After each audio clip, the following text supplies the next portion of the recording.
Good evening and welcome to our YouTube channel, Into the Darkness, where my friends and I play the Call of Cthulhu role-playing game. I'm your host, Tom Rayleigh. Tonight we have episode 23 of Horror on the Orient Express, with myself as the GM. Let's do a recap. We began our last episode with the investigators standing over the dead body of Flavio Conti, an apparent member of the so-called Brotherhood of the Skin. His last words being, "How can a Brother of the Skin die?" The investigators noticed scarring running down his chest in two lines, one on either side. He had, according to the papers, made an amazing recovery from tuberculosis recently, something thought impossible. Before he died, he also dropped the name of Arturo Faccia, whose address they found shortly thereafter. They decided to do some reconnaissance of Faccia's house and concocted a scheme to gain entry. Their plans would be carried out in the morning. In the interim, they familiarized Anselm Vigo with the left arm of the simulacrum. That night, very early in the morning, they heard a female voice outside echoing down the alleyways. It sang the same sweet operatic tones they had heard twice before. They were sure it was the diva Caterina Cavallaro. They ran into the street looking for the source of the voice. All around them, people were confused. Where is she? Where is the diva? Finally, they were convinced the sound of it was coming from a small alleyway. As they quickly ran towards it, the voice stopped. The alley was a dead end. Just then, Vigo heard a noise near a trash bin, and a large lizard ran up the wall and over. The next morning, the papers told of the strange ghost voice in the night, and of the bad run of luck that was happening at La Scala. Their plans on observing Arturo Faccia failed miserably, but they did learn that he had not been home for a couple of days. And so you find yourselves sitting in a cafe, seriously thinking about drinking a $450 bottle of wine at 10 a.m. Wednesday morning. You have 10 hours before the opera. And so, what do you do? Well, who's got a bottle opener? Well, we might as well crack this open. I mean, waste not, want not, right, gentlemen? Although, should we wait till tonight, like after the play, after your big debut, though? Oh, all I have to do is stand there. I don't even have a line. Still. Fine. If you want to be prudent, Mr. Coates, that is well and good. It is a tempting bottle of wine. So anyways, as you guys are sitting there, you notice there are a few other people sitting at other tables. About 2 tables away from you. They're round tables. There are 3 people sitting there. There's a woman and 2 men. They all look like they're about the same age, I'd say in their early 20s. The girl is very upset. It looks to you like it's grief of some sort. You know, that they're trying to console her, and she's upset. A few seconds later, and you see a police lieutenant come walking up to them, and he's saying something to them in Italian, and you can sort of make out what it is. The lieutenant is saying something like, "I'm sorry, they won't release the body. There's still an ongoing investigation." And the girl sobs a little bit more, and one of the men gets a little agitated, and he's like, "You mean they're busy looking for the diva when they should be trying to find out who killed my brother?" So you see this going on over there. And I imagine Vigo translates this off. Quietly, yeah. So I'll say to the group quietly, well, when the police officer leaves, why don't we go there and offer up our assistance? Perhaps it has something to do with our case. Vigo, do a spot hidden roll. All right. Let's see. I failed. I got 92. I failed. Okay. How are they dressed? You do get the impression. There's something odd that happens though. You notice that although this seems like there's a policeman there and there's this family, the man who is agitated, who is sitting there talking, there's this sudden wave that comes over him, like he knows the lieutenant doesn't have anything to do with it. And he reaches out in a kind of very familiar way and puts his hand on the lieutenant's arm like it's okay. And you get the distinct feeling that the lieutenant is probably related to them.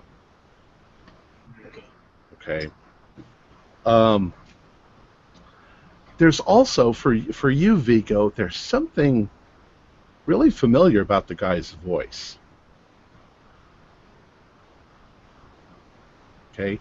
And as he's standing there talking to them, he sort of turns and he's facing you. Okay? Once again, go ahead and do a spot hidden roll. All right. Spot hidden. Yep. I have 45, and I got a 15 on the die. Okay. You suddenly realize that you know who this is. This is somebody who is a friend from college. You think you're pretty sure his name is Aldo.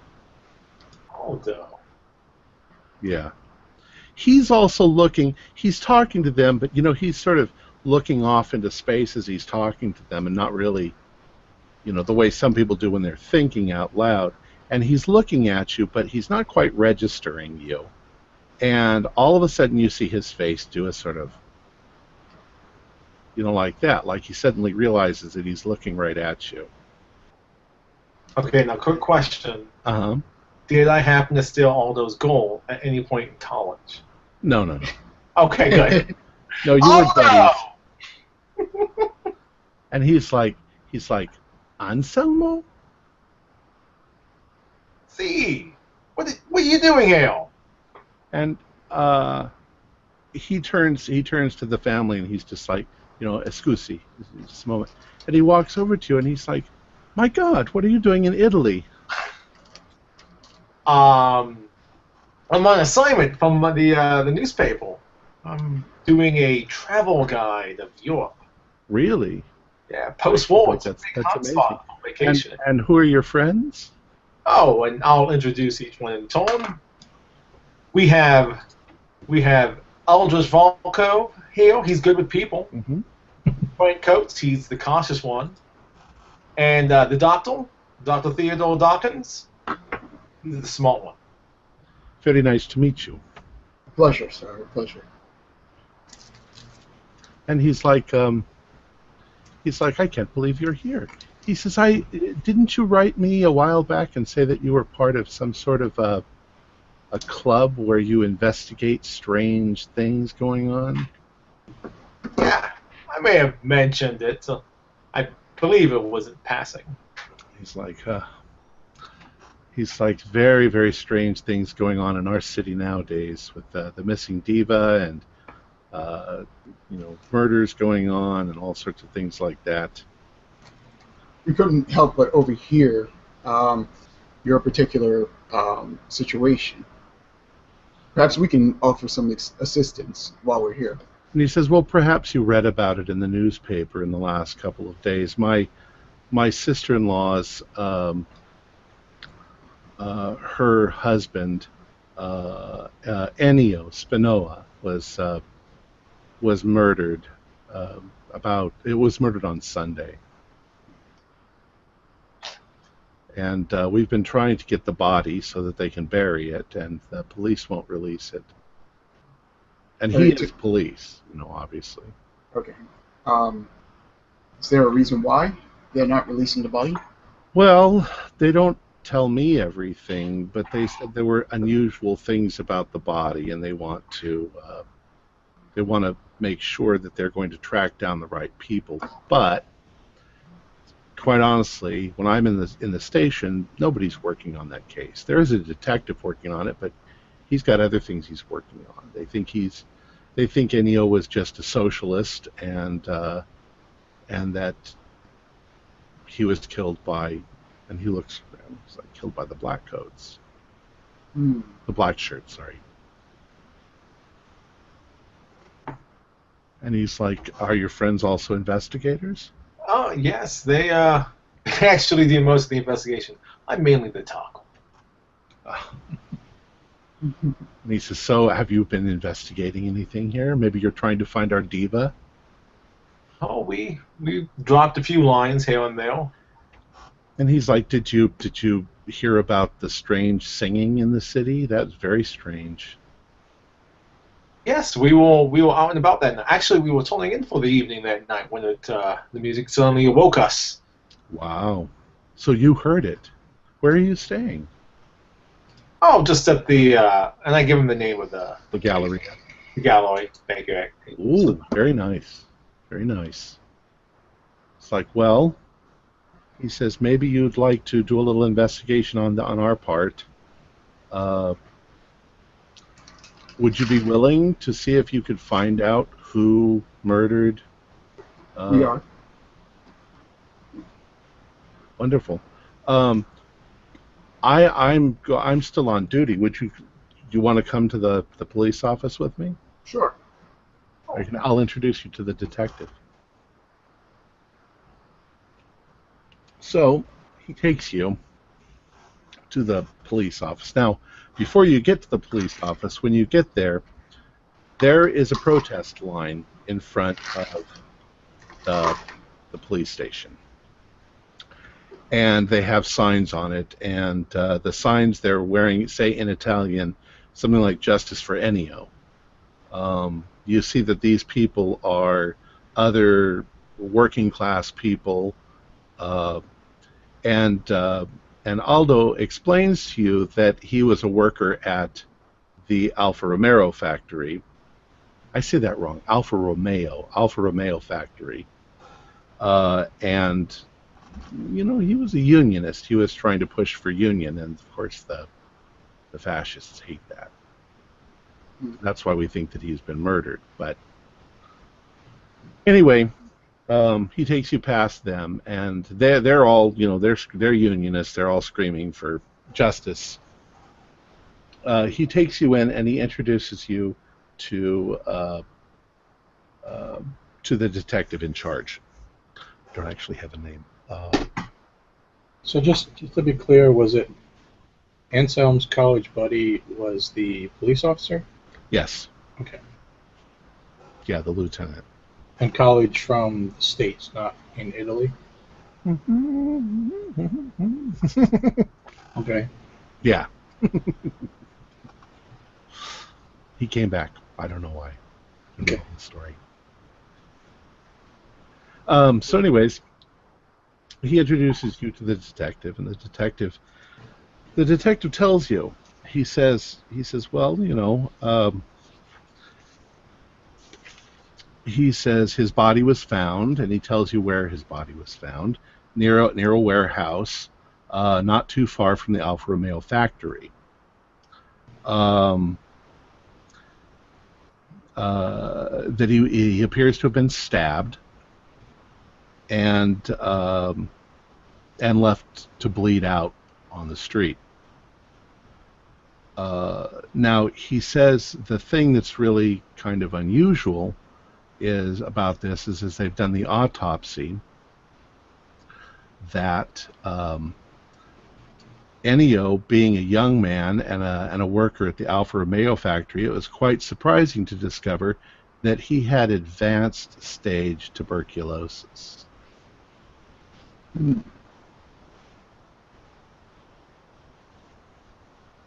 That was strange. Anything else on the body that you can describe to us? Well, no, but if you need to see the body, I can take you down to the morgue. Do you know what status or what level he held in the factory as a worker? He was just a worker. Just a line worker. Do we know And if he was considered by the other side to be a troublemaker. You know, he wanted the Union. So he did have enemies. Oh yeah. And he sort of leans forward and looks around, and he's like, "All of us have enemies in Italy nowadays." Can you give us a name? Would that be possible? Of one in particular person who may have wanted him dead? We don't know. It could have been anyone in the Socialist Party. Probably it could have just been thugs on the street, and by thugs I mean black shirts. Black shirts again are an official. They're like the Yes. Yes and no. Sort of. What the black shirts were they were made up mostly of young men and ex-military people who joined the fascist party, and they actually end up wandering the streets as a kind of vigilante police.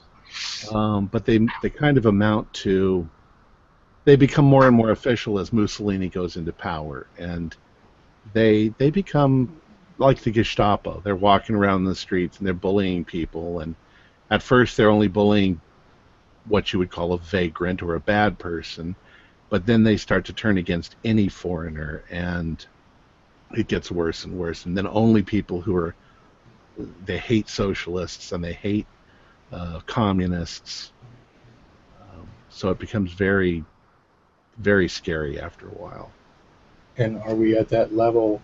Not quite. Or is there still kind of like a organized neighborhood watch, to put it? Yeah. that ends up killing people. That's Right. made up of ultra-military and Right. and young idealistic people Okay. Got it. that stick together. And I assume they draw from all parts. So in other words, like there might be people on the police department that are either members or support the same group. No, not really. They're kind of their own group. Okay. They're non-police police. But the higher up in the police, I think I mentioned that there's like 3 levels in the police. And the lowest level, which is really what you're dealing with here, these are just the beat cops. You know, they make sure that, nobody steals an orange from the orange vendors thing. Like the bobbies. The bobbies, right. And then you've got like the feds, their version of the feds, and then you've got the military police, which are that's where they're starting to turn into the black shirts. So we can essentially kind of speak freely with the police. Like there's no line of inquiry is going to be made into us being like, oh, let's talk about the black shirts and maybe what their involvement is or whatever. Well, like the detective, I'll just say this: like the detective said, we all have our enemies, so you've got to be careful about what you say and what you ask, because you might not be talking to a black shirt, but you might be talking to somebody who's terrified of the black shirts, and they'll turn you in just to keep themselves from getting, In this case, you're pretty sure you can trust Aldo and the detective. Okay. They don't seem to be in any way sympathetic towards the black shirts. And especially with us being foreigners ourselves. Right. These 2 will probably end up thrown in jail at some point because once the black shirts get in complete control. But that's in the future. Okay. Okay. You got any more questions for them?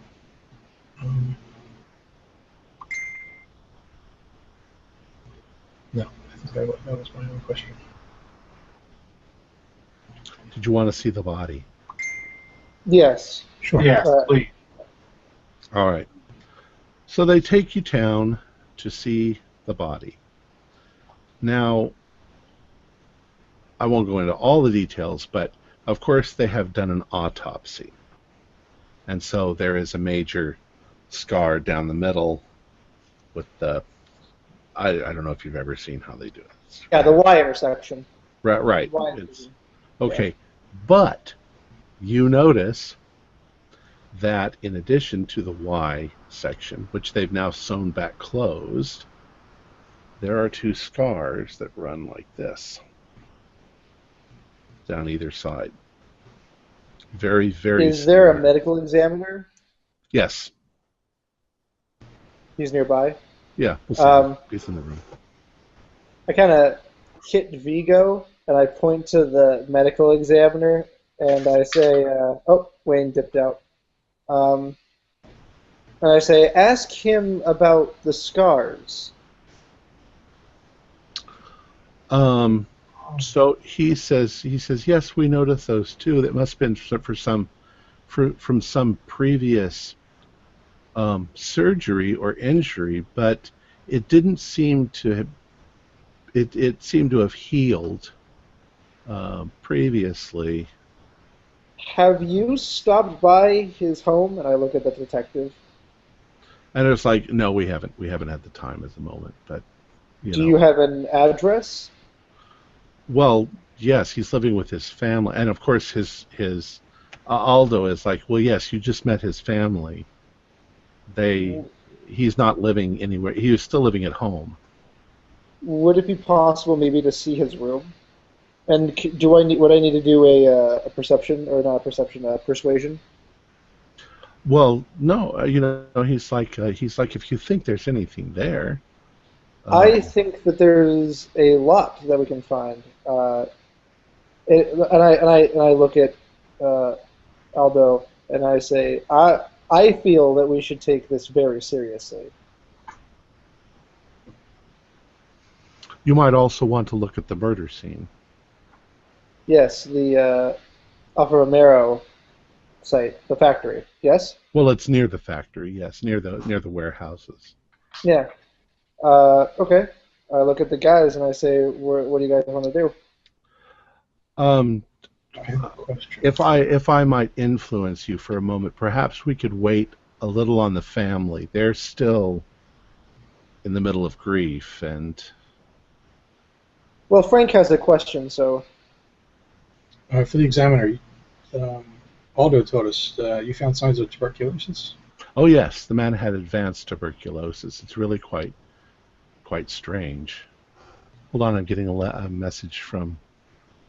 oh, it's Wayne. He just says he'll be right back. His computer crashed. Oh. He says, oh, yes, he had quite advanced, quite serious tuberculosis. I'm surprised that he could still work at the factory with such terrible lungs. I'd say that he had no more than a couple of weeks to live. Yeah. Everybody else realize what's going on, or just me? To the GM, what do you think? So, I'm thinking the Brotherhood murdered him, stole his lungs, and transplanted his lungs into, was it Arturo? Or Arturo Faccia? No, Flavio? Flavio. Yeah. I'm trying to figure out if there's a delicate way that I could ask the medical examiner if they appear to be the lungs of a young man, such as Ennio, or if they are an old man's lungs. Did either of you two have the same conclusion, or That they were being transplanted from body to body? yeah? Yeah. I mean, curing tuberculosis was pretty tough. Okay. Well, let's say I'm not asking you if you agree with Jeff. I'm asking if you thought the same thing. I, as a player, did. I don't know if Vigo thought as much. Okay. Well, if But you and Vigo are the same person, so. Oh. Tom? I mean, I feel like maybe, probably not. You know? Okay. Well, I would like Jeff and James then to do sanity rolls. Oh, fuck. Okay. How do I do the sanity roll? Your sanity should be up there, isn't it? Isn't it on the screen? Yeah, 63. I have to get underneath 63. I want to get under it, yeah. Sorry, Visa. 52. Yeah, 07. All right. Oh, 07. Well, Jeff, you don't do any sanity loss at all, but you are rather horrified. James, I'll let you take 1 point of damage. All right, so I go to 62. Right, because of the implications. Would you like to go to the murder scene? Also, asking the examiner, what was the actual reason why you're withholding the body from the family? Well, it seems very odd, and so we want to make sure that we have the body available in case we need to re-examine. But my guess is we'll probably be releasing it within the next couple of days. Okay, so nothing unusual as far as the murder itself. In other words, just stab wounds and... Yes. One murder weapon or multiple stab wounds from multiple weapons? Well, if you want, I can show you what we sort of found, and he says we'll have to flip over the body. So, if you're not too squeamish, he asks your assistance, and the lieutenant helps him, and they flip over the body, and you can see there too that. Well, go ahead and do a spot hidden for me. And while you're doing that, Wayne, can you hear me? Yes. They've made the jump, the conclusion that the Brotherhood transferred or took the young guy's lungs and gave them to Flavio, and this guy got the old guy's lungs. Yeah, that's what I thought would have happened. Okay, well then you can do a sanity check too. Okay. All right. I didn't make my spot hidden, and I didn't make my sanity. You can roll a 1d4 and half it. Okay. So one or 2 points. Oops. It's funny with multiple GMs. It's like, oh, you had me roll a D10 last night. Well, guess what? You're gonna roll a D10. I know. Oh yeah, I know. yeah. I could get even for you. I was like in the darkness, reaching out and holding Yog Sothoth in my bare hands. That was awesome. I think I'm going to come back from that whole experience knowing everything. My sanity will be 3, but my Cthulhu Mythos knowledge will be like way up here. Anyway, I royally failed the. I got a 00.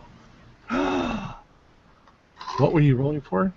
You said to roll a spot hidden for the body. Oh, okay. Well, they roll over the body, and you notice that there's like a flower in a flower vase across the room on the windowsill. I had steeled myself, thinking I could handle it, but did anybody? Yeah, okay, that makes sense. Yeah. Actually, I'll because you got a 00. Do a Constitution roll. We're gonna see if you vomit. No, good. 27 out of 70. Okay, so you almost throw up. Mm-hmm. You have to turn away. Yep.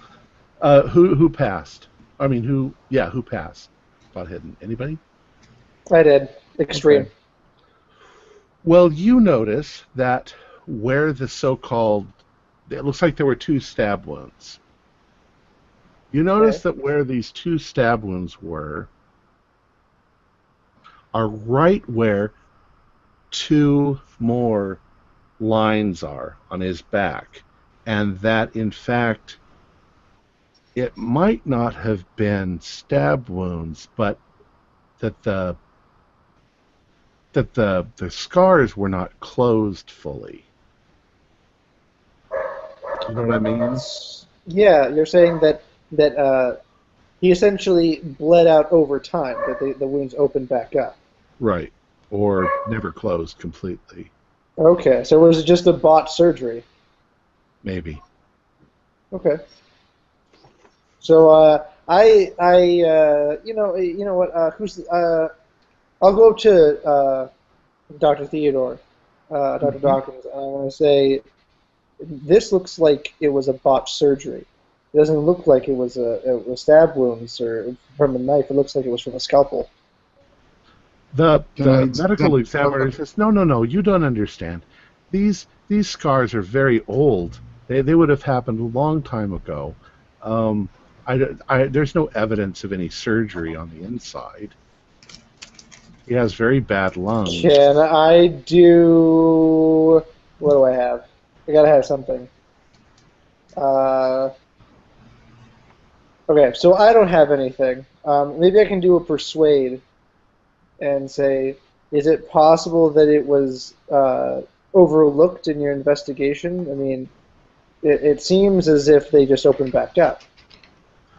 It's just a coincidence of where the knife hit. These must be knife wounds. Well, does it look like knife wounds, or does it look like it was a surgical? What kind of surgery? I don't Well, I'm understand. I'm actually asking the GM upon my examination. Oh. Does it look like somebody took a knife to him, or does it look like somebody took a scalpel to him? It's really sort of ambiguous. It just happens to be that the lines are in the same place as the scars were.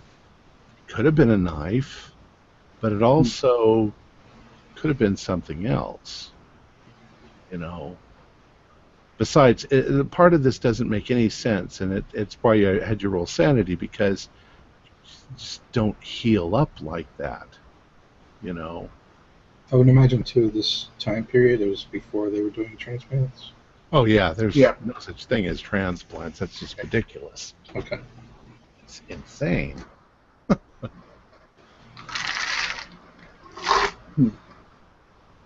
So we'll say it's been about an hour and a half. So it's still before noon. Shall we drive out to the murder scene? Oh, yeah. Let's do it. All right.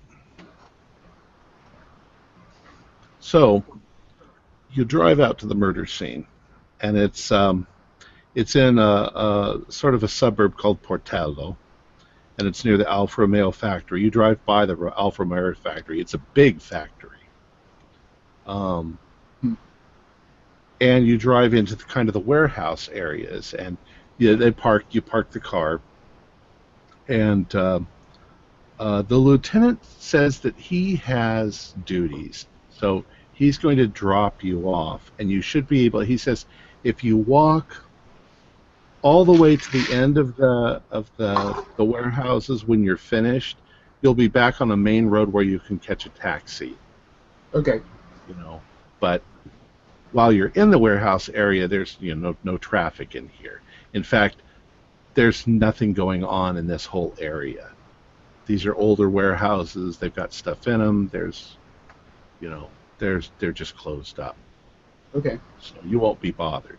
And he walks you to where the murder scene was, and he's like, we found him right in this area on the ground, and it's between two warehouses.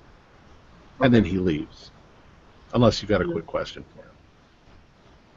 He wasn't there. He wasn't one that found him, but he knows where the place was. Could I ask to do a spot hidden really quick? Yes, you may. Does he know who found him or how they found him? That was probably all told to you by the detective. Okay. I got a 60 out of 65, so I'm good. Okay. You do notice blood splatters here and there on the ground, on the cobblestones. Okay. Anybody else want to do a spot hidden? Sure, I'll give it a shot. Sure. Imagine we're all looking around. I am so taken aback by the blood stains. I'm useless. Yeah, I've got a 98. This is you probably did rig the dice system here. Oh, After, yeah. Gosh, I wish I could. Oh, Actually, in many ways, I kind of hated that yesterday because it's like I like to fail. Well, I mean, you got it at the end. I did. I failed a couple times. Yeah. Jeff, did you make it? I did. I get an 01. You got an 01. That's what it is. Okay. It's Jeff's fault. You I stole went my from car. double zero to an 01. That's So, Vigo and Eldridge, they're wandering around looking at the ground, not seeing anything. Dr. Dawkins has somehow, I don't know why, he's looking at the walls or he's looking at something else. And you suddenly realize, Frank, that there's a trail that you can follow the trail back to somewhere and you're pretty sure from the direction of you got a really good roll, from the direction of the blood that he was dragged to this spot from somewhere. Okay? mm-hmm. And I'll So, point this out to everybody. Okay. I come Okay. over from looking at the wall. We might have a trail here. so you follow the trail and it goes not very far at all. It goes back and to the left, and it goes to a door in the warehouse that's right next to you. This is the actual Alfa Romero warehouse? No, it's just a warehouse. A warehouse. Does it look like it's locked? How does you look at a lock and see that it's locked? There's not like a padlock on it. Okay. There's a door, Oh, it's the door. Okay. and yes, it's locked when you try.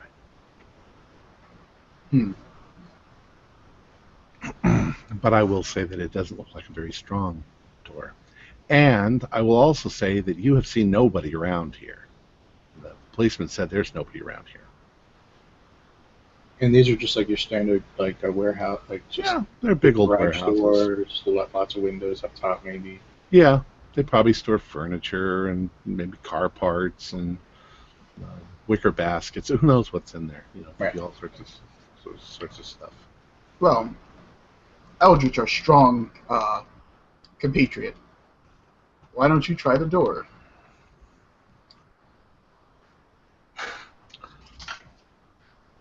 Eldridge, you want to try to bash in that door?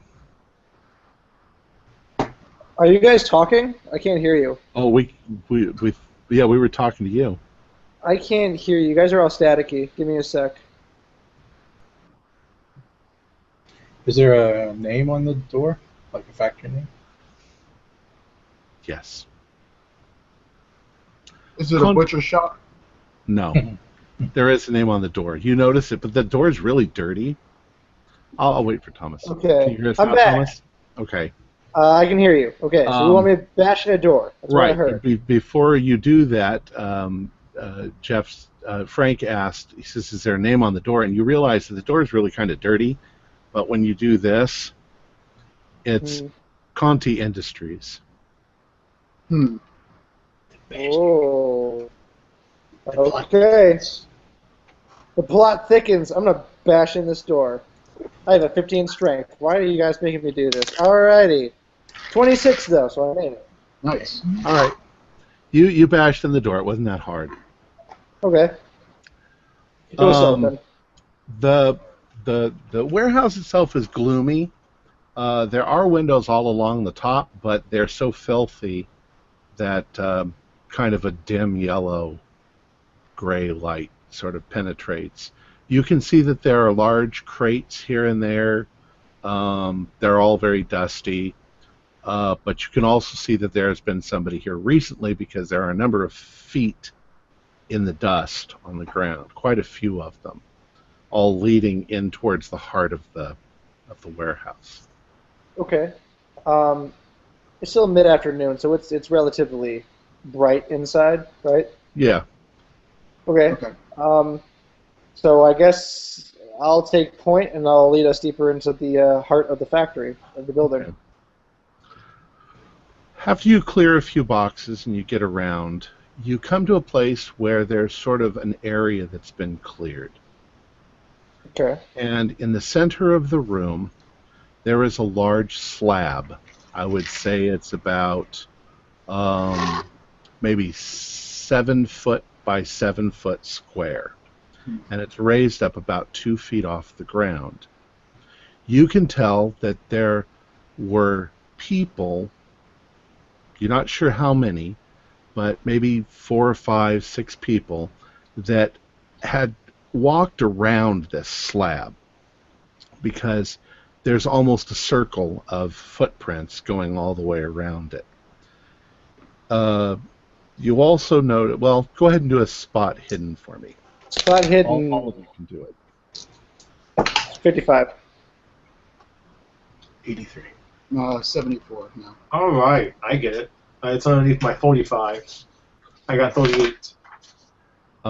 Vigo looks carefully at the slab, and he notices a couple things. One is there is blood on the slab, and the blood is kind of like in a couple of stripes on the slab. You also notice that the dust is missing from parts of it, and you can see that 2 bodies had been laid side by side on the slab. And the blood on the slab would correspond to where the scars were on both people. Just wondering, is this slab like built into the foundation? Like, is it in the floor? It's in the floor. It looks like it's made out of cement. Okay, so this was not moved here with a truck or anything like that. It was built into it. I guess that's what it would look like. Yes. Okay. So If it was built right here. Okay.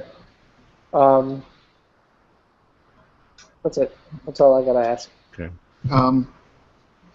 Well, while we're looking around inside the warehouse, I will look in some of these crates to see what type of goods he had stored here.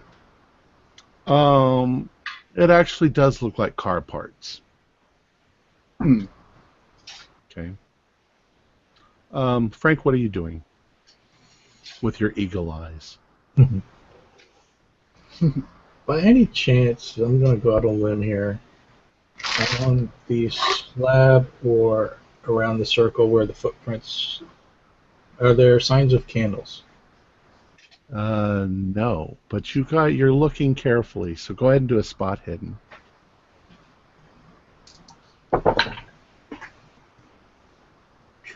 04. 04? You've inherited my my brilliant Your mind. gift. Your blessing. Do you want me to start using the online one? Oh, no, that's fine. I Okay. didn't even think about that, but I love the fact that you got an 04. So I'm going to give you a dun dun dun. You look carefully and you realize that there are little tiny lizard feet in the dust on top of the slab. The lizard is back. Come on, the lizard. The lizard drove me crazy. It did. Can I do a voluntary sanity roll? Sure. I don't like the lizard thing. 50. It's okay. Next time I'll make it a giant spider so that No. so that Wayne can freak No. out on it. 52. I passed barely. Well, I'll let you go ahead and take 1 point of damage. Yeah.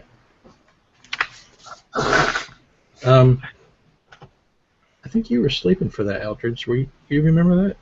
No, I was sleeping. So we heard these voices that sounded like the diva, Katerina. And when we chased down where we thought it was coming from, it basically led to a dead-end alleyway. And the singing stopped, but then I think it was Anselm, Vigo saw a giant lizard, a large lizard, kind of run up the wall and up and over like a chain link fence sort of thing, and it like disappeared to the other side of the alleyway. It was actually a block wall. Okay. I chuckle and say, maybe it was her. Yeah, that's what I'm like. At that point, I was convinced that this whole thing has just been a publicity stunt. An elaborate. Yeah, and at this point, that I'm feeling the same. You know, this is we're doing this as a favor to Vigo, but this is kind of a waste of our time. But now I'm just seeing these lizard footprints, and now I'm like, I don't know. Yeah. What's Well, going now that we've established that, you know, there was something actually happening here, something's not right. I'm like, oh, hey, what's going on? Mm-hmm. So you think something happened with the lizard, you guys? I mean, like I said, I was asleep. I'm very confused. So am I. I'm going to voluntarily take some sanity points too, because this isn't. Yeah, this is driving me crazy. You guys make my job so easy. You guys just drive yourself crazy. Could I roll maybe an occult roll? Sure. Sure. 45, 19. Sweet. Okay, that's over half. Okay. Something sort of in the back of your head. It's one of those things that just sort of surfaces immediately and it's obvious. I'm not saying that it's true, but you think about familiars. Witches have familiars. Yeah, I was saying, you know, I was thinking in my head maybe, you know, there's something relevant to like someone turning into a lizard. You know, we heard singing and then all of a sudden a lizard. Maybe it's like a vampire, except instead of turning into a wolf or a bat, you turn into a lizard. Well, that's just ridiculous. Vampires don't exist. What are we talking about here? Okay, so I let everyone know that, you know, maybe someone has a familiar. You know, in Russian culture and Slavic culture, there is talk of witches and their familiars, their ability to transform their bodies. Speaking of which, Eldridge, did you read that thing that I sent you in your email? You did. I did. Good. Email? Yeah, that was the GM speaking of the spirit inside of Eldridge. Yes, it was. All right. So, what would you guys like to do now? I'm going to say that you do a fairly thorough examination of the room and you don't find anything else. Okay. But if you have any questions you want to ask, go ahead. What about the warehouse across from here? Because you said that this happened in between two different warehouses. Mm-hmm. I'm wondering what the other warehouse across from here is, and who it belongs to. Well, the one across. If you go out and look at the door on that one, it's some other company. And nobody's there. I No. guess they're closed up for the day, protesting in front of the police station. Well, like I said, most of these are old warehouses, so people don't even show up here unless they need something, which might be once a month or maybe not for years. So Eldridge, familiar, is that what? Is it a person turns into their familiar, or is a familiar in addition to like a helper or a source of power? Or From what I read back in Arkham, it's a familiar is usually like some sort of animal companion. Sometimes sorcerers or witches or whatever they want to call themselves, they use it to connect to some sort of power or something. I'm not sure. I don't really believe in all that, but who knows? In Slavic culture, there's witches can turn into animals or other people. Witches have in one, you know, the black cat. The black cat is a very, as Dr. Dawkins said, it's a very common trope amongst witches that they have a cat familiar. Mm-hmm. But they also, you know, sometimes a familiar can also be something that they transform into. It's it's an embodiment of something. Okay. So yes, it could be a helper, but it also could be something that they're transforming into. Okay. I want to do, now that he's bringing this up, I do want to do an occult roll, see if I remember anything about strega, which should be around this region, like Italy, if I'm not mistaken. You can do that, but I don't know what they are, so. Okay, never mind. I mean, you can. Your character thinks about that, but you'd have to explain it to us. So. Strigoi? Yeah. Yeah, I mean, if there's no real information about that, then yeah, never mind. Okay. So it's now about, I'll say, about 1 o'clock. And what time do I have to make the place again? You have to be there at 6. All right. We got a few hours. So where to next, gentlemen? I'm really at complete losses here. Well, we can go to our old faithful, the library. To And the see- library. And see if we can't find anything about Italian lizards who happen to be familiars to witch folk. The only one who's going to do any good at the library would be you, because nobody else speaks Italian. Yeah. Yep. Somehow you think that there's not going to be much there. You probably already know more than any book that you're going to find. Yeah, I'm saying it mainly in jest. Well, let's say that there's not much to do. You think about all this stuff, and time goes by, and you're going to have to start getting ready because the opera is at 8 o'clock. Okay. I mean, I'm frustrated because I feel like we have the answers and we know that the cult is behind the murder. It's just that with these strange, we can't prove anything. Can't prove anything. We're in a land where if we take one step, toe out of step, that we can end up being shot in a back alley. There's no real way for us to get well. That's the reason why you're in the Arcane Society. Because nobody will believe any of this bullshit. Yeah. Yeah. I'm thinking though, like if the diva was taken, and if she was taken to somewhere like this place, perhaps there's another warehouse that we can probably examine to see if she's tied up somewhere. And hey, who knows if the torso piece that we're looking for, might be stored in one of these warehouses as well. I mean, it's a shot in the dark, but we don't have anything else to go on. So here's an idea. So far, these people that are involved in this cult are rich, upper class, and involved with the opera. What if we actually did hear Katerina singing in that alleyway, and she is also part of this skinless cult, and she has the capability to turn into a lizard and disappear? Yeah, I was thinking the same thing.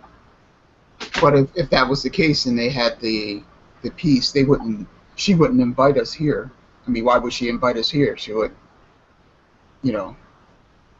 tell us to go on our merry way, more or less. And she didn't know that we were heading here anyway. Right. Unless somehow she did, She didn't. Did she know that we were investigating all this? We didn't mention it. No, I mean, like, if she can turn into a lizard, what other powers does she have? She might have some powers of foresight or something like that, knowing what we're looking for. Would my knowledge of the story come into play here? I mean, could I bring that up? What do you mean? Well, you mentioned the story, and I'm remembering I'll Baba I'll be honest Yaga. with you. I only mentioned it because it just came into my head. I wondered if you'd read that. Ah, It you're a good doesn't guy. necessarily relate to any of this right now. Yeah, but the thing is that I'm glad that you sent that to me and you reminded me of it because Baba Yagas they could turn into to animals. But they were also naturally they had like cults and stuff like that. Like people knew about that. Maybe. Oh god, I can't believe I'm gonna say this. Maybe the diva is part of this. Maybe we're looking at it the wrong way. Maybe she wasn't kidnapped. Maybe she's with them.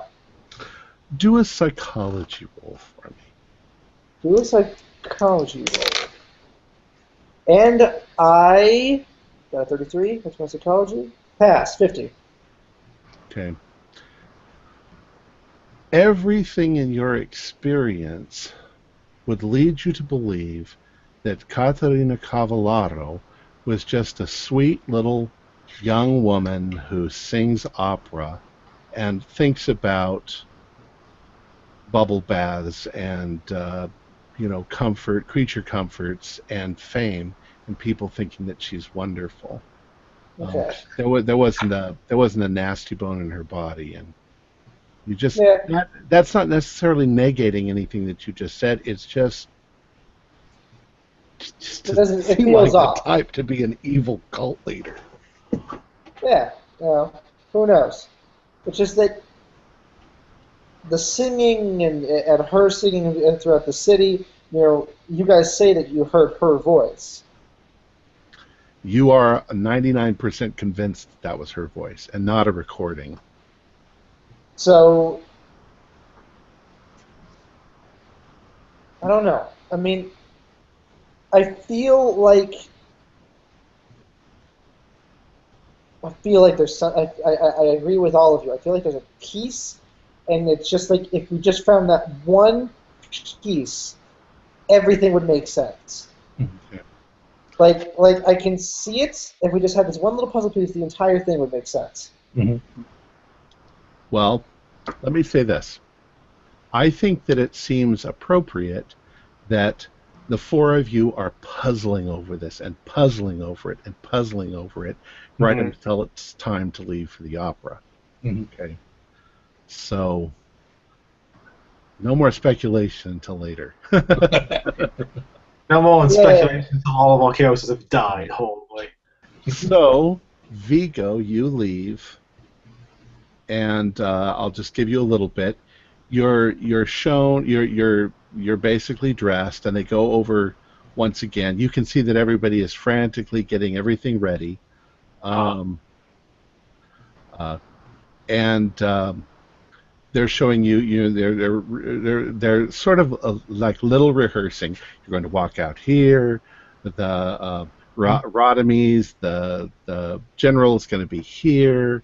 Okay. They're going to clothe him in armor, and then you are just going to go. You are just going to march back off stage, and then basically you're just going to wait until maybe they need you later on in the play to walk on and stand there for a second and walk back off. And in this process, you guys have to be able to do this unsupervised. Basically, there will be somebody backstage who will just sort of go, and that's when you do it. Okay. Okay, and then when he's done singing that song and they've put all the armor on him, then you're going to walk off stage. Okay. All right. I do, however, want you. Let's see what roll you'd make. Uh, um, I'm going to let you do a spot hidden roll, but it's not really a spot hidden. Okay. Odd.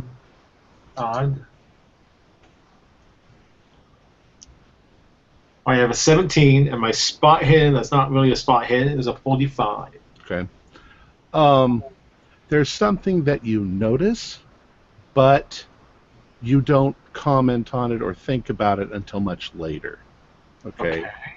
But when you guys walked on stage as the soldiers, one of the soldiers was holding a broom. A broom. Yeah. And you don't know why, and you don't ask anybody, but he was holding a broom. All right. Okay. Well, I will cut a dashing figure on stage then, and try not to think about why there was a broom.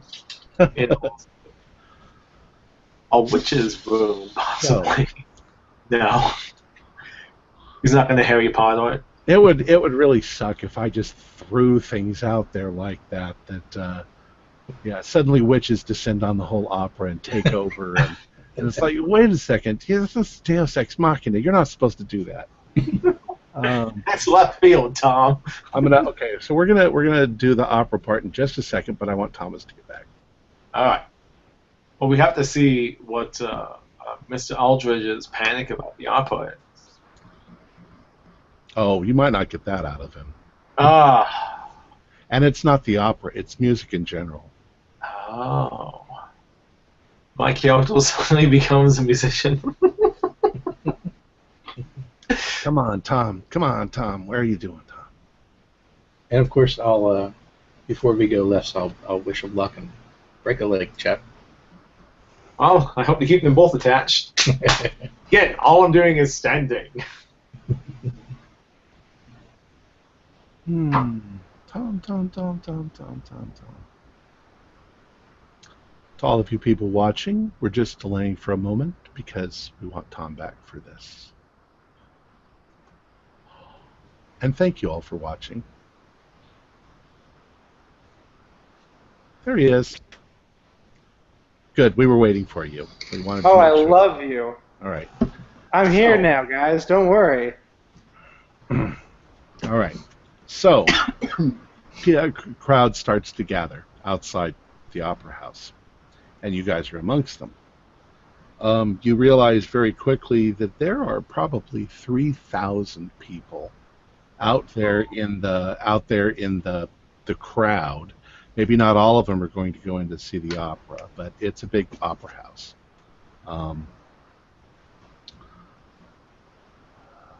I'd say about 20 minutes before 8 o'clock, there's sort of this gong that you hear ring. Almost sounds like a clock going off, but it's different. And they open up the doors, and people start filing in.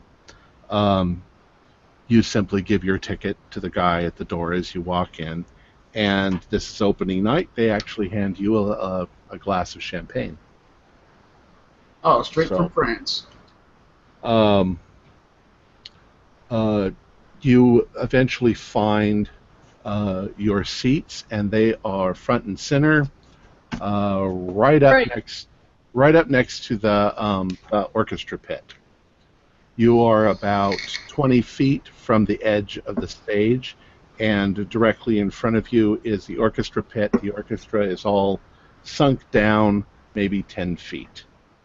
So you can see the podium where the conductor would stand, but the people behind you wouldn't be able to see much more than the back of the conductor's head, because he's down in the pit.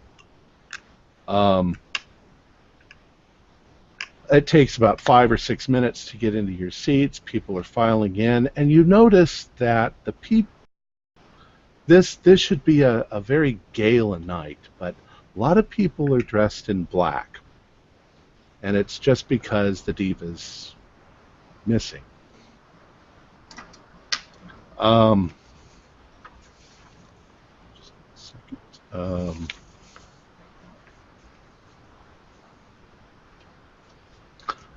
You realize that you guys probably have some of the best seats in the house. All right.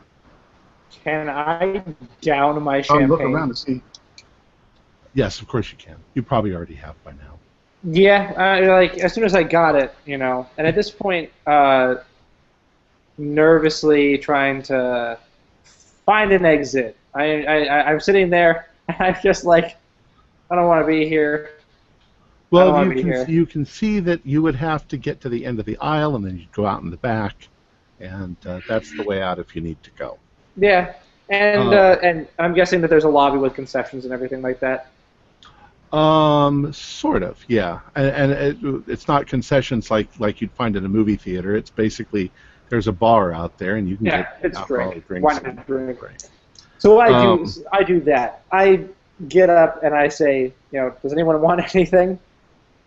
Give me a bourbon. Well, if they have it. If not, then I guess a glass of wine would do. Yeah. Don't drink very often, but occasions like this. Now, if you want, you could have gotten that before you got to your seats. No, we're gonna do it now. Don't want to be here. All right. I want to stall as much as possible until someone forces me in there. Okay. So, as Eldridge, as you get up and you're making your way to the aisle and you're starting to go up, the lights flash off and on a couple of times, which basically is last call, sit down. Okay? You don't have to. Okay, but it means that the opera is going to start very soon. All right, I sit down. The dice forced me. I sit down. Okay. So you sit back down, and after just a couple of minutes, now at this point, the orchestra down there has been sort of warming up. So you hear that sort of strange, as each of them is making sure everything's tuned. And then at exactly 8 sharp, the conductor enters, and everybody claps as he comes in. And he comes in and he stands up on the podium, and he acknowledges the audience, and he turns to the orchestra and he tap tap tap tap tap. And he begins, and there is the beautiful music as it's the overture before the curtain goes up, and then the curtain goes up, and the whole thing is designed. It looks kind of like ancient Egypt, and each little bit. It starts with a huge chorus of these people singing. They're having a sacrifice to the gods Isis and Osiris and all of that. And let me go ahead and show you sort of what this looks like. Let's see. There it is.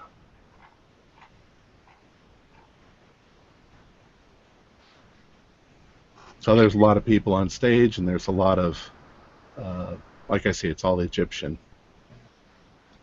And you sort of get the gist of what's happening. And there's a huge battle that's about to begin with the Egyptians are going against the Ethiopians, and the great General Radames is going into battle, and he's hoping that when the battle's over with, he will be elected as the supreme commander of the armies. And the people march off, and the armies leave, and everything. And Thank you. A woman comes on stage. She's obviously she looks kind of like she's a slave girl. You've already realized that she's in love with Radames, and Radames is in love with her, but she's a lowly slave girl. This is Aida, and it comes to the point where the music swells, and you hear da-dun, dun, dun, da, da, da, da, da, and you realize you're about to hear that same piece that Caterina Cavallaro sang. Now, that's not Caterina. That's the other woman, Wilhelmina whatever her name was. Mm-hmm. But you realize she's about to sing that song, which is Ritorno Vincitore. She's in love with Radames, and she hopes he comes back victorious, but secretly, the king of the Ethiopians is her father, and she hopes that he doesn't get killed either. So she's in conflict singing this. This is also, as the song, the music swells, and then all of a sudden, she begins to sing. And she's Ritorno Vincitore, like this. Very quickly, you suddenly realize that all the people around you, they're singing along with her. And you remember the legend that if you sing along with the diva on her first aria, which this is the first aria, that you will get your fondest wish. Uh-oh. We lost. I thought maybe we could wake out in song. I suppose it's only fair that I wait for one. Sorry, man. You're waiting for everybody. I'm sorry. Maybe he was very excited and he had to run to the restroom. Oh my God, the diva's singing. It was like D&D this last weekend. All the exciting parts happened. Whoop, nope, I'm gone. Bye. Yeah, that was funny. We're like, we're like standing there like this with our swords. Come on, Wayne. Wayne. I'm going to have to cut this part out of the recording. Once again, sorry, folks. It's technology, it's a wonderful thing. Yeah, it is. Right at the climax, right at the moment that all the witches come flying in and kill everybody. Yeah.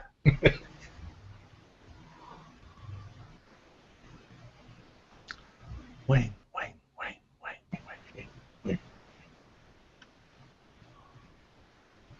When he comes back, I'll say, and that's how it all ended. Sanity roll for everybody.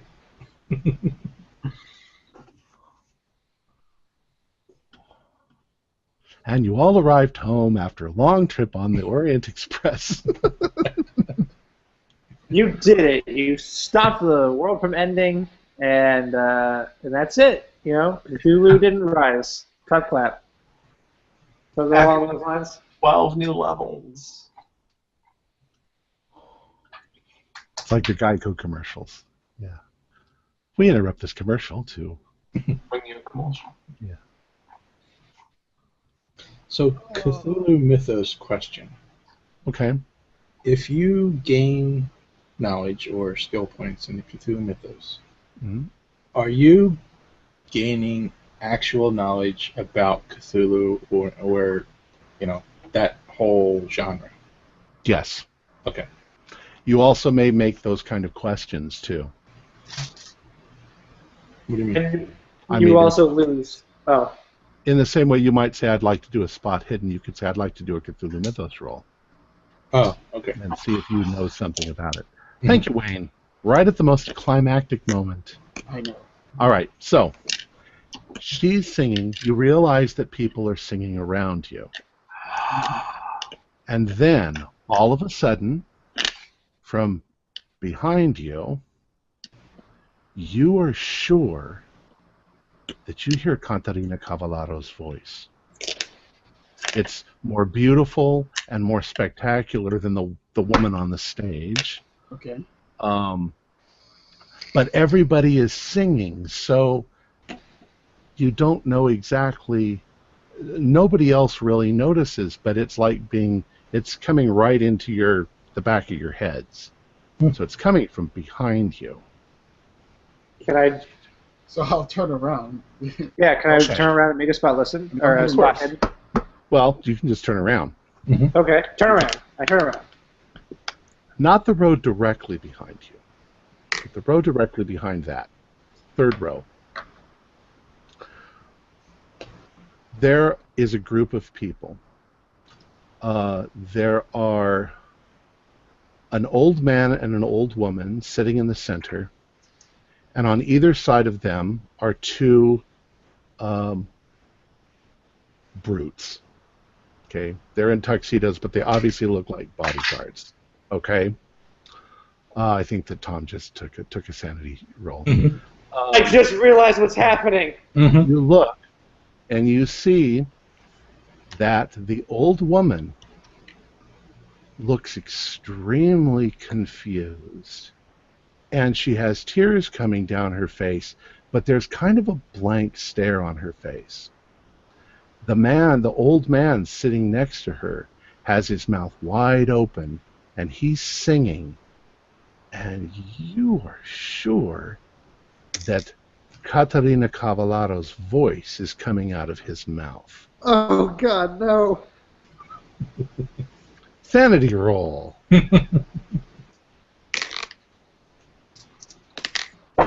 Nope. I passed. I fail. Pass. Okay. If you passed, you can take 2 points of damage. If you fail, do 1 to 4. Oh, cool. Okay. Now I'd like you to do a spot hidden roll. Pass 50. God damn it. Nope. I'm not seeing anything today. 59, barely pass.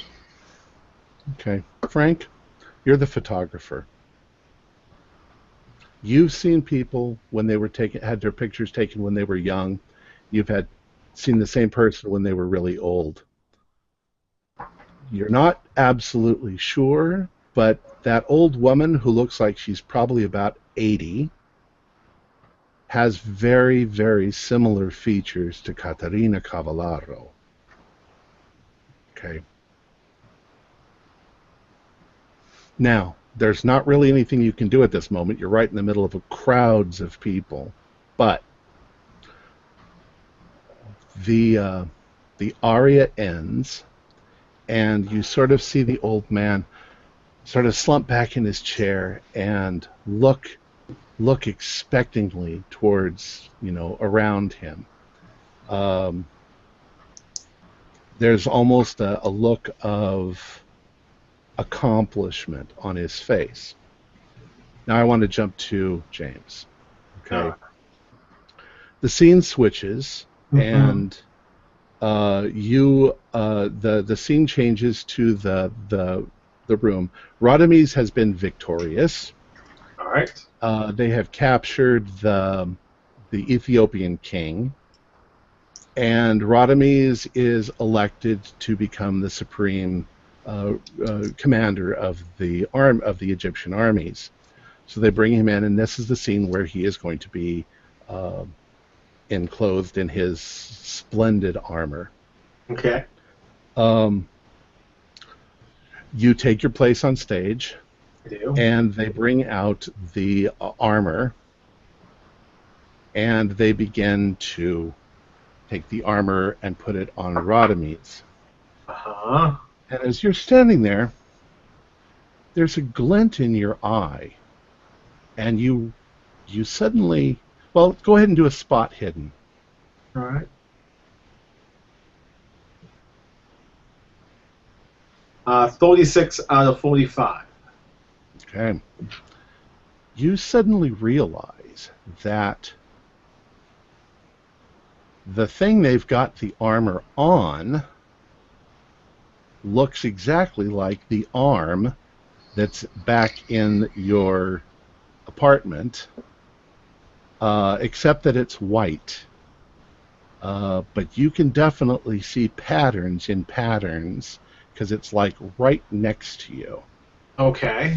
You also realize the guy with the broom, he has his hand on the stand. So this is like, it's like a stand with a pole, and then this is just the torso setting on top of it, which they have the armor wrapped around. In the light, it looks just like marble. Uh-huh. And he's just got it so that when you walk off the stage, he's going to bring that with him. Okay. Okay, so that was all the broom was for. was so that he knew that he was the one who was holding on to that as you walked off the stage. Mm-hmm.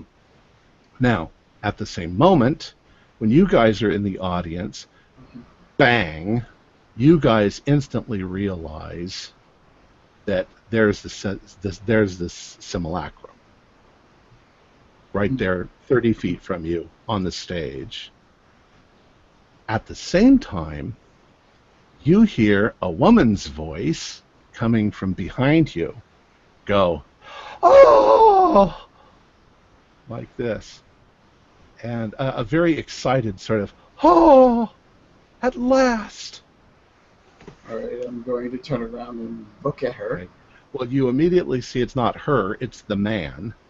And he immediately is grabbing the henchman next to him, and they're getting up, and he's dragging the woman along with him, and they're leaving, or they're going to leave. Okay. So, because you know I'm good with people, guys. I'm good with people. I'm going to kind of, with the beads of sweat coming down my face, look at the two of you. I'm going to stand up or kind of crouch up, watch them. Where are they going? Towards the lobby? Yeah, at the moment they're still heading towards the thing, but you can see that the old man is extremely excited because of he saw the simulacrum too. Yeah. So they're heading towards the lobby. Go ahead and do you can do an idea roll if you haven't guessed it already. I mean, what's your guess? Well, my guess is that I was going to just follow them through the lobby, but I got an 04. So let's hear your idea. Well, there's no way for him to get to it from here. You have to go around back. Right, where Marcus is. Okay, so... Okay. By the time he gets to the aisle, going to the back, it's time for Vigo and them to leave the stage. Okay. Vigo, as you were taught, you leave the stage, and when you do, this guy next to you, who's got the simulacrum, simply pushes it over here in the corner and walks away. When he walks away, we're off stage, right? You're off stage, yes, and Okay, nobody's paying attention to you. I will walk towards the simulacrum and pick it up. Okay.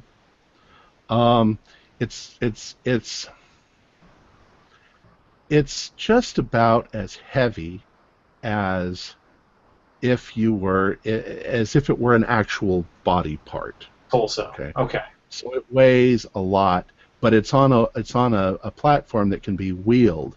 You also think that it's not really. You're not sure how they attached it to the platform. But, okay. So it's stuck there. It's not like nailed or attached. It's maybe glued or just secured in some way, or maybe just setting on it. But yeah. So Quite. Then I'm going to start wheeling it out to the exit with Malco, the guy I've given so many cigarettes to, who likes me. They're going to be performing this opera for the next 4 weeks. Do you think he's going to let you walk out with an extremely important prop from the the show? Well, you said it's on wheels, so my original idea was to take it upstairs to the costumery and stick it out through that broken doorway that doesn't close down the stairs. But you said I can't carry it, so. No, I didn't say you can't carry it. Oh, I can carry it, so I can get it off the. You might actually find a way to get it off the platform too. Okay. What do I need to do that? It would be like carrying a small child. Okay. Okay. Go ahead and let's just do a spot hidden. All right. Spot hidden. Come see on. If you find something that you can just use to pry it off. All right. I got 16 out of 45. Okay. you find something like you find a hammer sitting somewhere, and you just find that you can easily pry it off. It was sort of stuck down with rubber cement. Okay. So and I'm going. I need to see if anybody notices you. All right. They're very busy though, so you got quite an advantage. Nah, nobody sees you. Okay, and I remember that it's up 2 staircases, right, left, right, to the customary. Okay. Now I'm going to have you do a I did it luck. like 3 times, and I was like, I have to remember this, because this is my exit plan at some point. You're very excited, so let's do a luck roll. Okay. Ah, that sucks. Oh no! All right. That means that you're going to get lost a couple times. Now I'm going to give you this advantage that nobody is up there right now. Okay. So it's going to take you a good 15 minutes Oh, shit. to get to the costumery because you get completely lost. And of course, at some point you're like going and you suddenly realize there's people up ahead and you need to go another way. And all right, let's go back to the other I'm people. doing the ducking and weaving, going into side doors or stuff, and Right. yeah. Okay. All right. So, you guys, what are you guys going to do? You said you're going to try to follow them. So Eldridge is getting up. I noticed the 2 big brutes, and 4 big brutes, 4. 2 on each side. Okay. I'm gonna follow Eldridge. I'm going to nudge Frank, and I'm like, let's go. Let's back him up. Go ahead and do on skin a spot hidden. There's going to be a lot of spot hiddens. Son of a bitch! You did something to these dice. I'm gonna use regular dice. Son of a bitch! No, I didn't see anything. All right. Well, you see them getting up, and they're up. They're in the aisle now, and they're heading towards the back. And the old man is just like, hurry up, hurry up, hurry up! But he's got a woman's voice. Okay. He's kind of dragging the woman. So the woman seems like she doesn't want to be with. She doesn't seem like she's reluctant. She seems like she's out of it.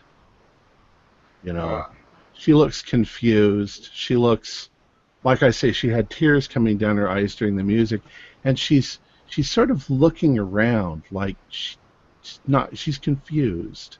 Okay. And he's just like, come on, you know. All right. And you also notice that the henchmen, they don't look confused the way she looks confused, but they're like, what the fuck is going on? Can I do an idea roll? Sure. What's your idea? My idea is that I seen something similar on the train. What do you mean? So when Minkoff had his henchmen seemed like they were out of it. Although he had the fez to... no, I didn't see it, but I read about something like that. Yeah. I'm sorry. Yeah, but I read about that, so that seems familiar to me. Yeah, no, it's not like that. It's not like that. It just looks like they were like, fuck, we came to watch the opera, and now we're going. What the hell? Okay, that's kind of what it is. All right, so you guys are all going. Yeah. And you get a few dirty looks from some of the other people in the audience. It's like, and you think that what they're thinking is, she wasn't that bad. And I'm looking at it. Yes, she was. Yes, she was. Oh, my ears. Yeah. I'm like, oh, my ears.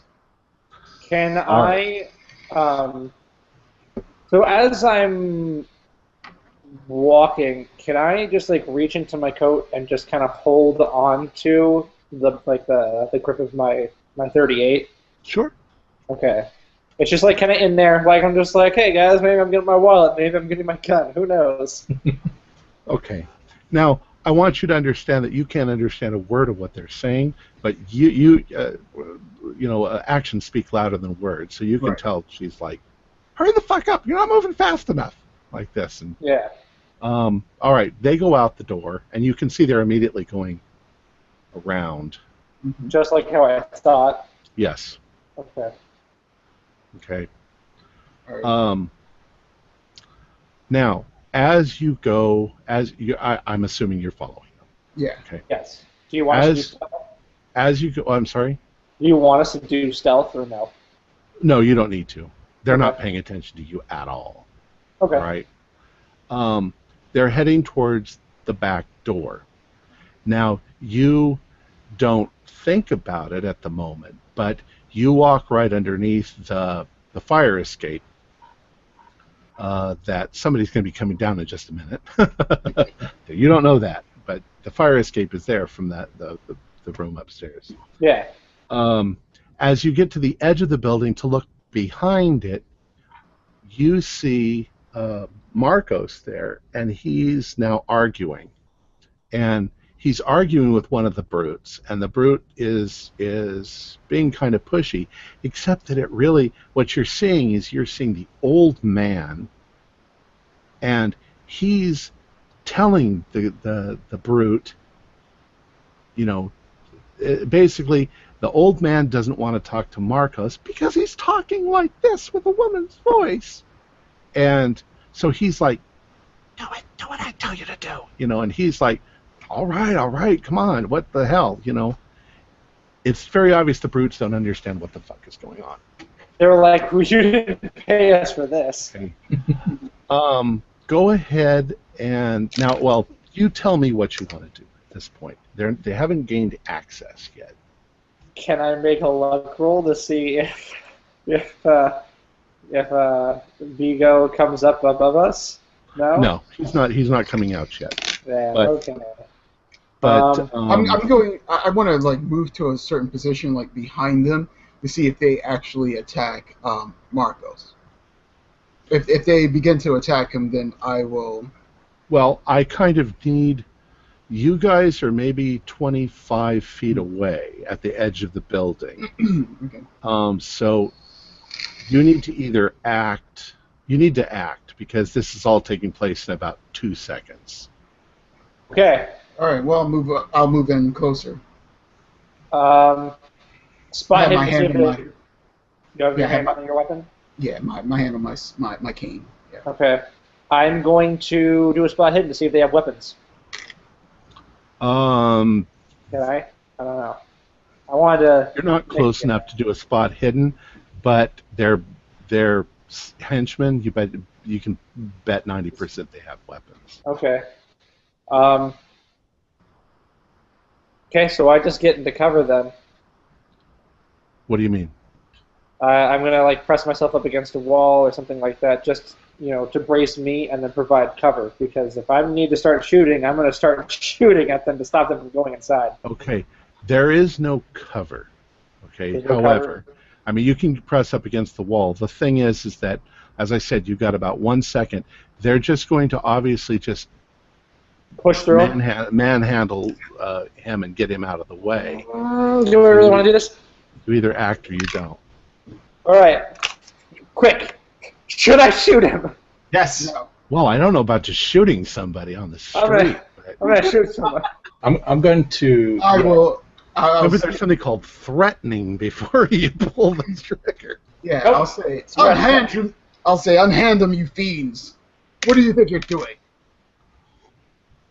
And they turn towards you, and now the brutes look really confused. Like, who the hell are you? And one of them says something to you, like, in Italian. You have no idea, but he's like, like, who the I'm fuck like, are you? and I get up to him and I'm like, you should know better. Didn't your mama teach you better than this? Okay. Get out of here. I'm not messing with this man. This man is doing his job. Be gone. All right. Before I flash you with my cane. This is about to turn into a scuffle. Okay. Okay. Perfect. That's what I want.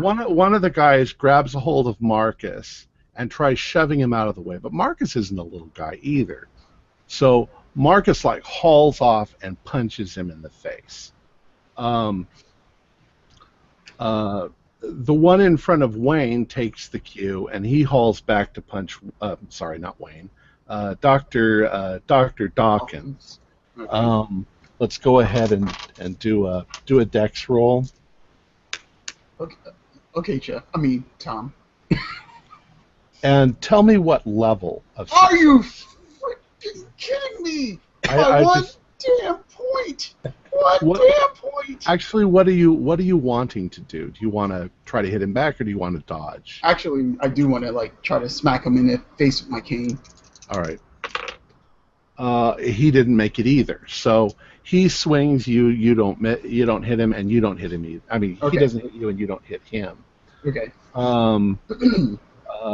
Marcus, I'm sorry, Frank, what are you going to do?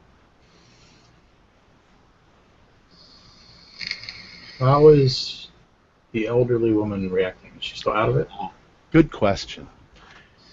You see her, and all of a sudden, as you're standing there, you notice this sort of wave of realization come over her face, and she's staring right at the old man, and he's not staring at her. He's sort of staring at you and watching the fight and hoping that he'll get to sneak through the door. Mm-hmm.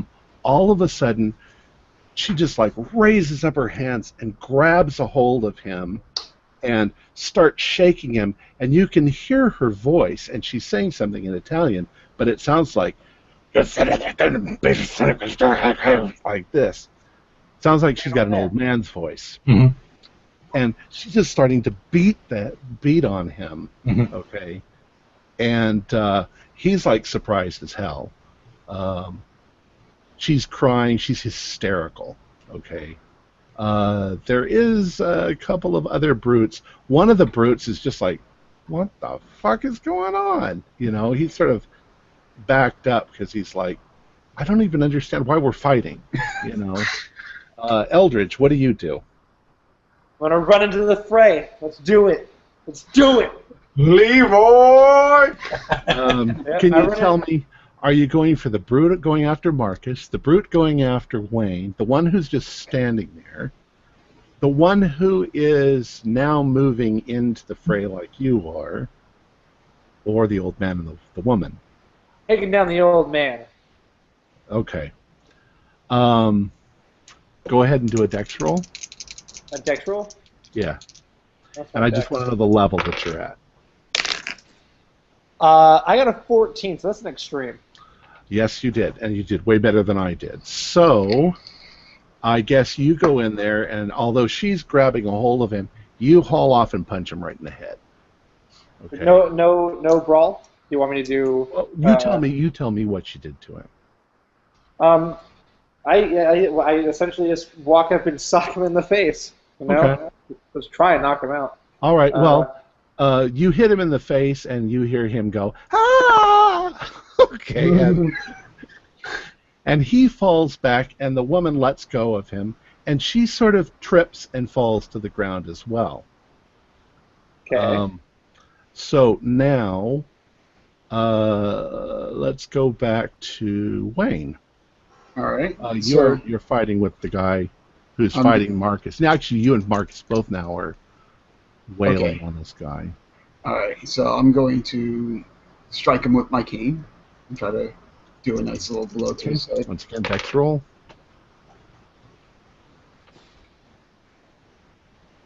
Wow. You know what? Screw these dice. I got an 80. I got an 83. So. Well, he got a success. So he basically he's not fighting very well, but he's a big and powerful man. So he hits you in the face with the back of his hand as he's trying to fight you both. Go ahead and do a 1d4 and divide it in half.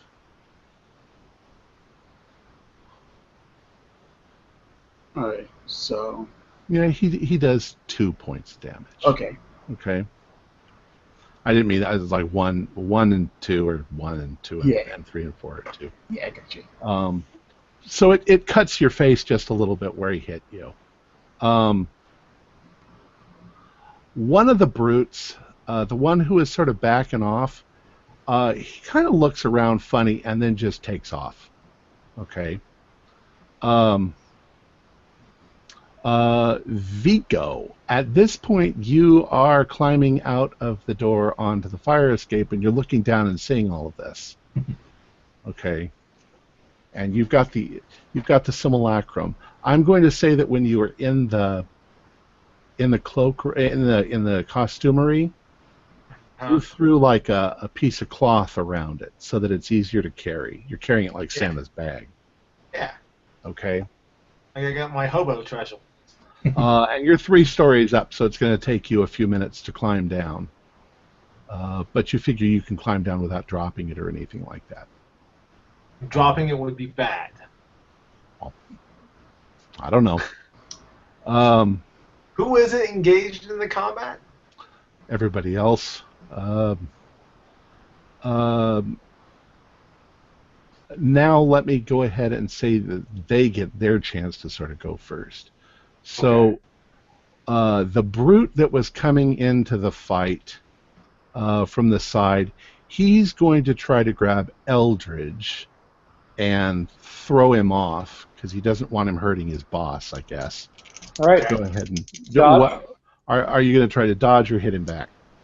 To hit him back, what would I need? What I roll? It's just if the way combat goes is if I get a higher level than you do, then I succeed because I'm attacking. Okay. If, however, I get a lower level than you, then whatever you said happened. Okay. So yeah, I say that when he swings, as a solemn face, I block and punch him in the face. Okay. So we'll see where we go. So that would just be your fighting brawl skill then. Okay. 28. So that's over half. You succeeded. He missed you, and you punched him in the kidney. Okay. Roll damage. Yeah. Well, I rolled the damage, so. Oh, okay.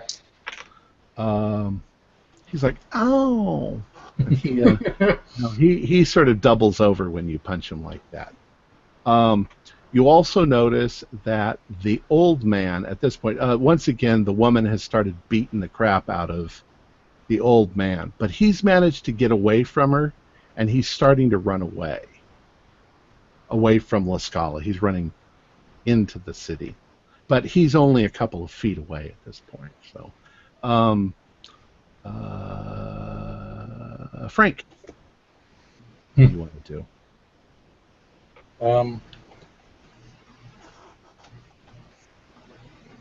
I'm going to yell out Katerina's name and just kind of block her and push her out of the fray.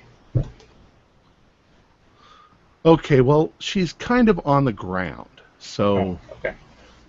Yeah, because she tripped, but when you say her name, she looks right at you. Mm-hmm. Yep. I already know. So she's my number one priority to me.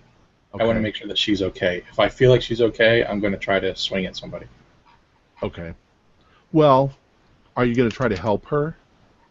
Yeah, like I want her to be safe, basically. All right. I don't want her to get Well, you're basically in a position where nobody's swinging at you, so you can help her. Right. If you want to.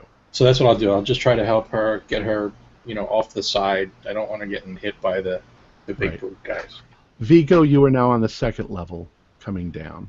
All right. I shout down to Frank. Frank! My emotion! Well, Vigo, you can see that Faccia is running away. Yeah. You've all guessed that that's Faccia. Yeah. So, Dr. Dawkins. All right.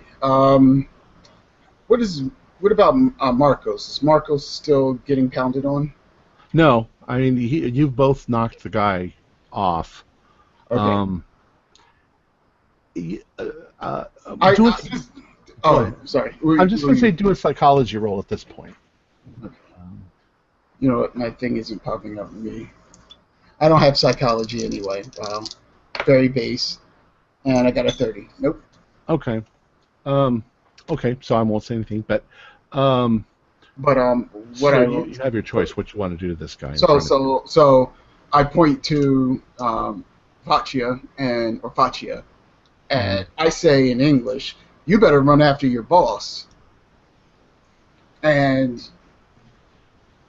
so you're going to take the time to talk while he swings at you. Okay. yeah, I'm like, Policio. Well, he's going to swing at you. Okay. All right. And he got a 90. So he swings at you and misses and loses his balance a little bit. Kick him in the ass when he's Marcos is going to try to kick him, and he doesn't make it. But the guy's kind of on the ground at this point. And I'm going to say that Faccia is an old man, so he's only maybe another 10 feet farther away at this point. Eldridge? Oh, Tom. Oh. I am going to leave the combat zone and and tackle Faccia to the ground. He's not getting away. Okay, he's not close enough for you to tackle him, but you can chase him. Okay. So yeah, I'll chase him. Dex? No, you're just chasing him at this point. Oh yeah, he's an old man. You don't need to roll anything. Okay. All right, so you're chasing him. Vigo, now you're at the first level. You got just one level to get to the ground. Okay. Eldridge. I'm sorry, not Eldridge. Frank. Um, you helped her up. Yeah. And she's in hysterics and she's crying and she's sweating and she's very, very upset. Mm-hmm. And she's like pulling at you, trying to get away, and she wants to get to that old man, but now he's getting away. Mm-hmm. She's sobbing. There are only 2 guys left. One of them another one's run away. And so let's jump to. Do you want to do anything?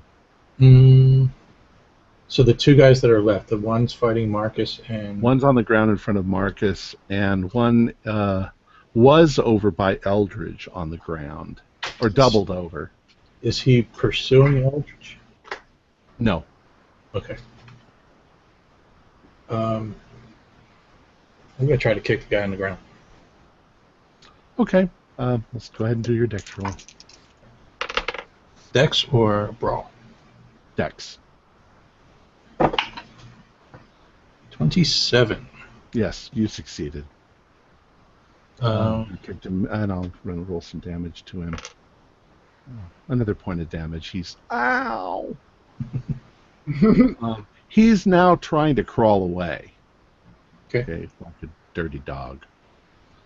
Vigo, now you're on the ground, but you're still about 30 feet from where they are. Because you're over back by the corner. Okay. I'll ask you, what are you going to do? What are you planning on doing? I'm planning on getting as far away from this as possible. So I'm going to go to the street and hail for a taxi. Well, remember that La Scala is not very far from where you got your apartment is. Oh, that's right. It's. Yeah, it's just outside the Galleria. Then I'm going to head to the apartment. Okay. Yeah, you could run there in And about 5 probably minutes. go insane when I connect the 2 pieces together. Oh, we're not connecting them yet. All right. I'm going to get to you in a second, Eldridge. The other ones, the henchmen lick their wounds and kind of run away. I don't mean they lick their wounds literally, but you know what I mean. They whimper and they run away. And Marcus is like shaking your hand, Dawkins, and yeah, because he's like, thanks, man, but he says it in Italian, like, thanks, oh man. Like, yeah, no problemo. Yeah. I don't speak Spanish, man, but I get it. Vigo, you're on the way back to the apartment. I know my bros are in trouble, but I do have them a gun. Eldridge, you're running after Faccia, and he's pretty spry for an old man, but he's slower than you are. Italy is filled with lots of little alleyways and turns and stuff like that. And he keeps weaving. He keeps turning down this alley and that alley as you're running. And there's a moment when he turns a corner that you haven't gotten there yet, that you suddenly hear a woman scream like Catalina Cavallaro screaming at the top of her lungs. And for a moment you imagine, he ran right into a big gigantic spike that's pointing right towards him, and he ran right into it. But there's a strange effect. You hear the scream, ah, like this, and it fades away. And when you turn the corner, there's no one there, but there is blood all over the ground.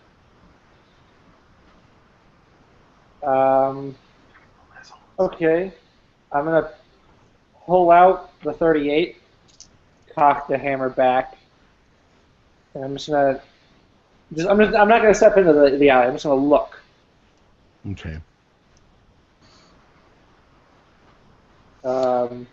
Do Do a spot hidden for me. Doing a spot hidden. 05, I got it. Nice.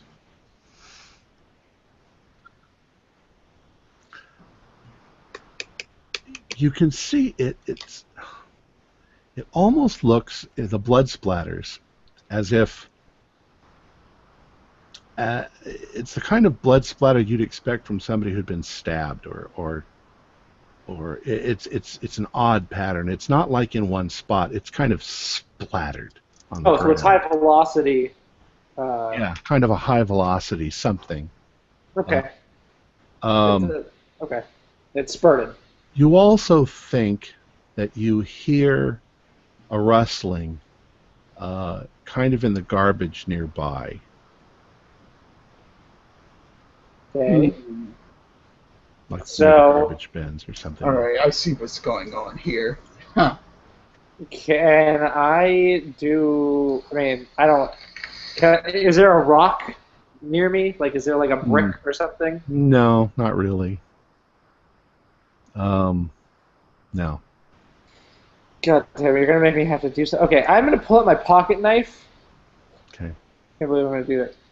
I'm gonna take it, the gun. I'm gonna take it in my left hand and the gun in my right. It's up like this, and I'm gonna throw the pocket knife in the general direction of the rustling. Okay. Do a spot hidden for me. Barely made it. I barely made it with a 64. Okay. There's a moment when you think you see something climb up the wall and go around the corner. It's dark in that corner. It's 9 o'clock at night, and it could have been a lizard. God damn it! Could I have shot it? No, it happened very quickly. God, I hate that darn lizard. I just love how this game instills such whole of action versus every other role-playing game. And the fact that we rolled a psychology roll in combat is beautifully Lovecraftian. Yeah. Perhaps Fatia is the familiar. Where it's not a familiar, it's him. He just has some sort of polymorph stuff. That's insane. Yeah. This is not Dungeons and Dragons. No. Okay. All right. So yeah, I'm just gonna take a couple steps back, and in my head, because I personally think that he didn't turn into the lizard. I think that the lizard may have just killed him. So in my head, he's dead. Good riddance. And I leave. All right.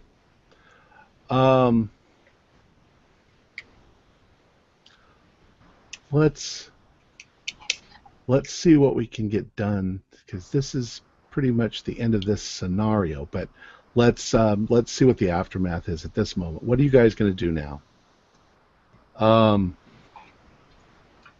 You have the woman. She looks like she's about 80 years old. So I'll ask her, tell us what happened. Because now we know that this is Catalina. Mm-hmm.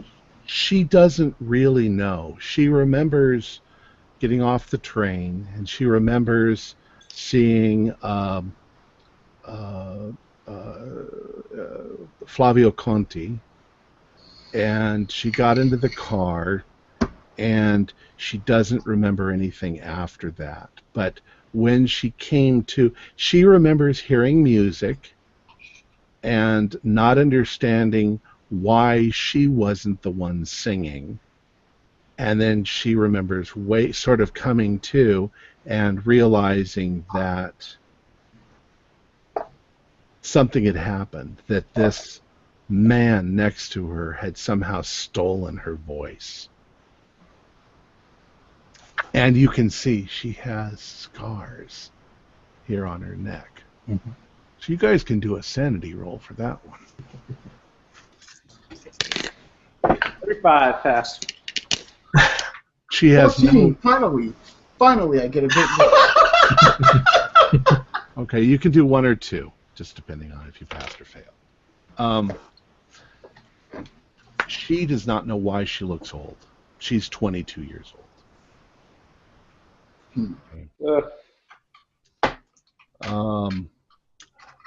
Vico gets back to the hotel, and he, I don't know what you do, but he's back at the hotel with the torso. Put it in your bag. I've got the arm in mine. Now, No, you don't have the arm anymore. I have it. Yeah. Yeah. Dr. Dawkins has it. Yeah, we switched off so that I can give you some pain relief, basically. Awesome. Thank you. Tom? yes. Vigo is going to, remembering Eldridge's pain, is unbutton his shirt and look down at his chest to make sure nothing's happening. I'm sorry, say that again? Okay, recalling the fact that... I see what you're saying. Yeah, so I'm just doing a spot on myself. A spot hidden on yourself, yeah. Yes. You're pretty sure that one nipple is bigger than... No. You don't feel anything. Although you feel you ran all the way, so you feel kind of winded. Yeah. Okay. So my character doesn't get a lot of cardio. Okay. Is there anything else you'd like to do? I'm going to say that the train leaves tomorrow afternoon for Venice. Okay. Can you just sort of sum up what you've done in the past couple, I think I would invite Katerina back to our hotel, but I'm not like trying to force her or anything. I'm just, she's welcome there. She's got a safe place to stay if she wants. Katerina is extremely upset, and right. So she wants to go home. Mm-hmm. You take her home, and it takes a good 20 minutes to convince the maid that she is in fact Caterina Cavallaro, and of course the maid is terrified that this has happened to her. But in the end, she asks you, she's like, if you can find anything to help me. Okay. Mm-hmm. Now, just before you get on the train, we'll just go to that point. Okay. Oh, I'm sorry. I should show this to you. You're here, right?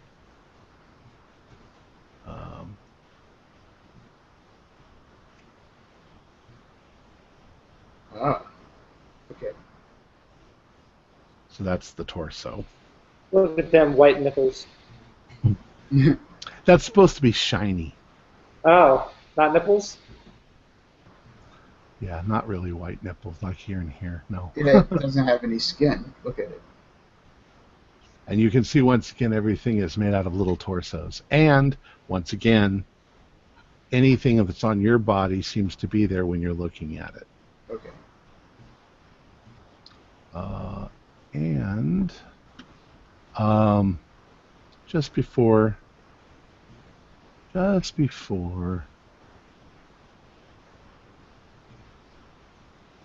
no, sorry. Okay, so you're going to get on the train. And you've been on the train before. Everything seems back to normal once you're on the train. And then that evening, when you go to sleep, there's sort of a feeling of expectancy inside your mind. You've seen a lot of weird things. You're running over these horrible, troubling things that have gone on in your mind. And as you drift off to sleep, you suddenly find yourself falling. You're falling through the air. And you're obviously in the clouds, but as you suddenly break out the bottom of the clouds, you see this beautiful land spread out all around you, mountains in the distance and green fields. And as you're falling, you suddenly realize you're falling towards a line that's on the ground, sort of a golden green line, and you realize that you're heading straight towards the Dreamland Express. And just as you are about to hit the Dreamland Express, you are suddenly sitting around a circular table in a room on the Dreamland Express.